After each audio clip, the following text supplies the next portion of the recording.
3 महीने हो गए थे। ज्ञान भाई की मौत के बाद राइस्टार जैसे हवा में घुल गया था। किसी को नहीं पता वो कहाँ है, जिंदा है या मर गया। तब से गांव में सिर्फ एक ही नाम का राज था, व्हाइट 444। हर दिन लोगों को पकड़ता, जिंदा जला देता, गांव का सुकून छीन लिया था।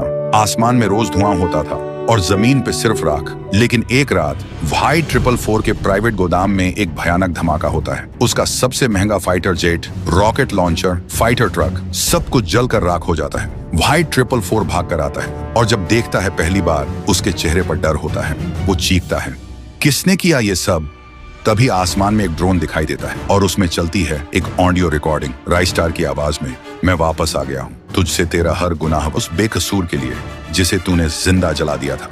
अगली सुबह व्हाइट 444 के 20 से ज्यादा आदमी गायब हो जाते हैं। जहां भी लाश मिलती है वहां लिखा होता है, जस्टिस फॉर ज्ञान भाई। व्हाइट 444 के हाथ कांपने लगते हैं। वो चिल्लाता है, राइस्टार को ढूंढो, मार दो उसे।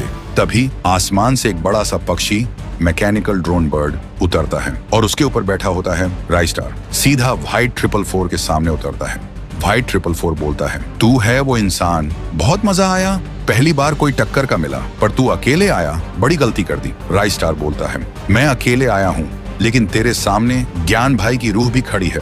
तभी अचानक धुआं उछाता है और शुरू होती है फाइट। राइस्टार एक एक करके व्हाइट 444 के सब आदमियों को खत्म कर देता है। जब धुआं हटता है तो जमीन पर व्हाइट 444 गिरा पड़ा था और उसके साथ सारे आदमी मारे, सब के सब खत्म। अगले दिन पूरा गांव एक जगह जमा होता है। राइस्टार ज्ञान भाई की तस्वीर के सामने दिया जलाता है। गांव फिर से शांत हो चुका था। आज हर चेहरा रो रहा था, पर सुकून के आंसुओं के साथ। और दोस्तों, अगर आपने भी ज्ञान भाई का बदला महसूस किया तो कमेंट करो। Legend never dies.